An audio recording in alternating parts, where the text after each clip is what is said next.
নমস্কার, আমি মৌসুমিস রান্নাঘরে সবাইকে স্বাগত জানিয়ে আজকে আরও একটা নতুন দিন শুরু করছি। নতুন দিন, নতুন সকাল, মানে গরম গরম চা, দুধ চা। আমি না র চা একদমই মানে খেতে পারি না ইয়ার।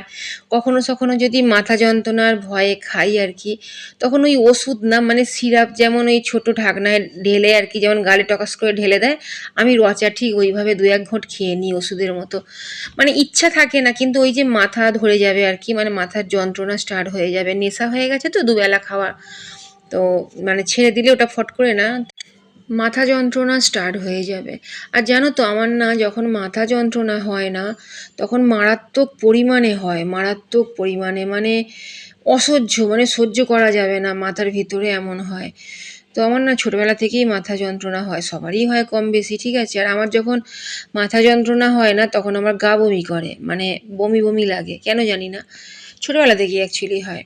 হয় না যখন হবে তখন এইরকম হবে, বেশি কথা বলে ফেললে হয়। আমার তো নামেও ময়না, আর আমার অভ্যাসও ভ্যাট ভ্যাট করা ময়না পাখির মতো।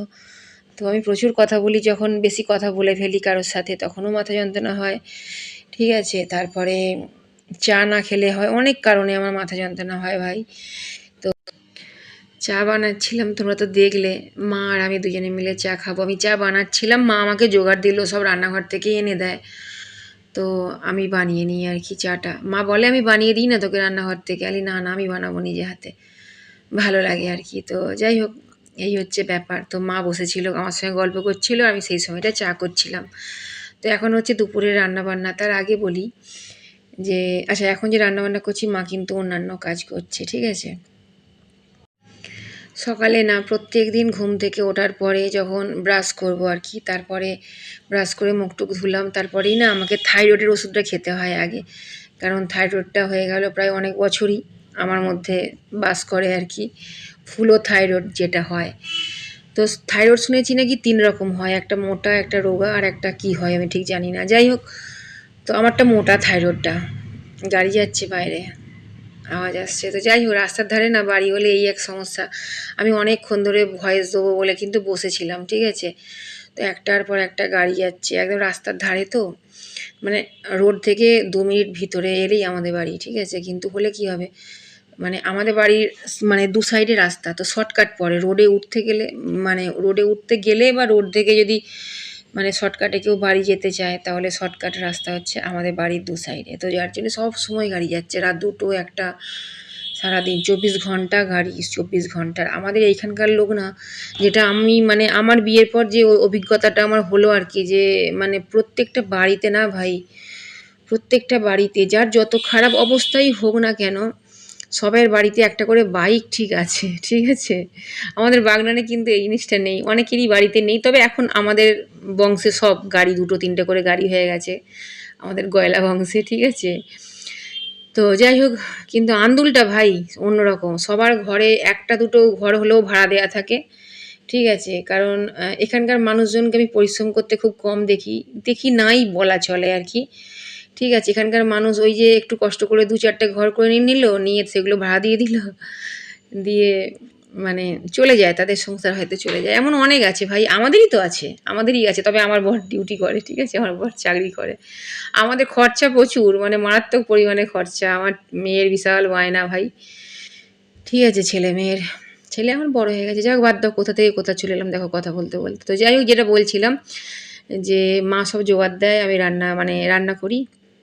আজকে না ইলিশ মাছ দিয়ে, ঠিক আছে। অনেকেই ভাববে এদিকে মা করছো, নিশ্চয়ই মাকে দেবে, একদম মাকে তো দেবোই। তো মা খাবে, আমি খাবো, আমার মেয়ে খাবে, কিন্তু মা যার নেই জানো তো, মা যার নেই, তো এটাই লাস্ট, ঠিক আছে।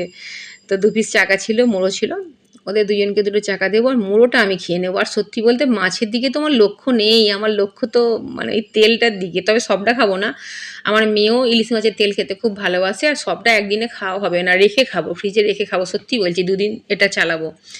আর আমার এর সাথে একটু নুন চাই, কাঁচা নুন, আর একটু কাঁচা লঙ্কা চাই। অমৃত, আমার কাছে অমৃত সমান, যদিও যে কখনো অমৃত খাইনি, শুনেছি নাকি, ঠিক আছে, অমৃত বলে কিছু হয়, মানে ভগবানদের কিছু প্রসাদ বা খাওয়া দাওয়া, জানি না, কোনো আইডিয়া নেই, ভ্যাট বকে যাচ্ছি সেই থেকে। যাই হোক, তো আমার কাছে ভীষণ পছন্দের আর কি, তেল নুন কাঁচা লঙ্কা দিয়ে আমি খেয়ে নেবো। আর এটা হচ্ছে তোমাদের ছোট্ট করে বলে দিই, আজকে হচ্ছে আমি এটা রেসিপি শেয়ার করছি ভাই, ভ্যাট ভ্যাট করছি মানে তো রেসিপিটাই বলা হয়নি তোমাদের।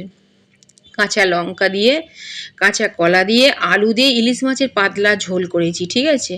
5 ফোড়ন ফোড়ন দিয়েছি, 5 ফোড়ন কাঁচা লঙ্কা ফোড়ন দিয়েছি, দিয়ে কাঁচকলা লম্বা করে কেটে নিয়েছি। কাঁচকলার পরিমাণটা অনেকটা বেশি ছিল, আর আলুও দেয়া ছিল মোটা মোটা করে, লম্বা লম্বা করে, ঠিক আছে। আলু কাঁচকলা দুটোই মোটা দেবে, বড় করে দেবে, ঠিক আছে, লম্বা লম্বা করে কাটবে। তো তারপরে কিছুই নয়, 5 ফোড়নটা কাঁচা লঙ্কাটা ভেজে সবজিগুলো দিয়ে ভালো করে নেড়ে নিয়েছি, নেড়ে নিয়ে জল দিয়ে দিয়েছি, ঠিক আছে। আর হলুদ কিন্তু খুব সামান্য, মানে ঝোলে অ্যাকচুয়ালি আমি হলুদ দিইনি, মাছটা ভাজার সময় যে হলুদটা দিয়েছিলাম তেলে, ঠিক আছে, সেইটাতেই রান্না হবে, ঠিক আছে। তোমরা চাইলে দিতে পারো, তবে আমি বলবো একটু অন্যরকম, কারণ কাঁচকলাতে তো প্রচুর পরিমাণে আয়রন থাকে না, তো কালারটা একটু অন্যরকম হয়, ভালো লাগে খেতে।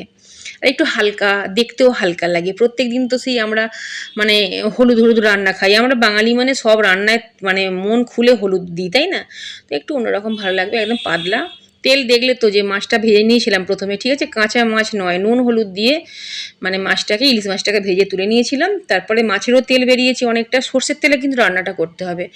তো তারপরে মাছটা ভেজে তুলে নেওয়ার পরে তেলটা অনেকটা কমিয়ে নিয়েছি, যেটা ভাত দিয়ে আমরা খাবো, সবাই খাবো, মাকেও দেবো।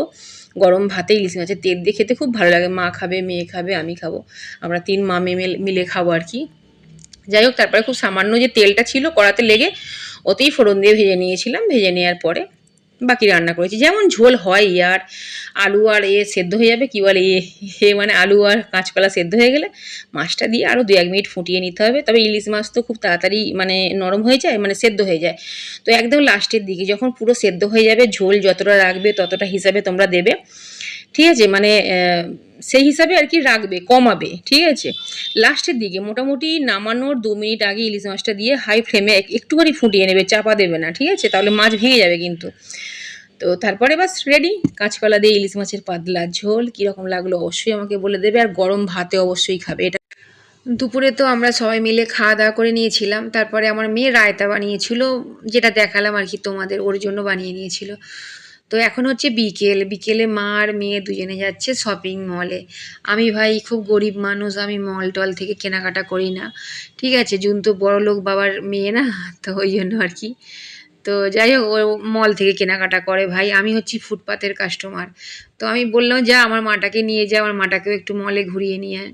এই হচ্ছে ব্যাপার। তো চলো আজকের মতো বাইরে চলে আসবো নতুন কোনো ব্লগ নিয়ে।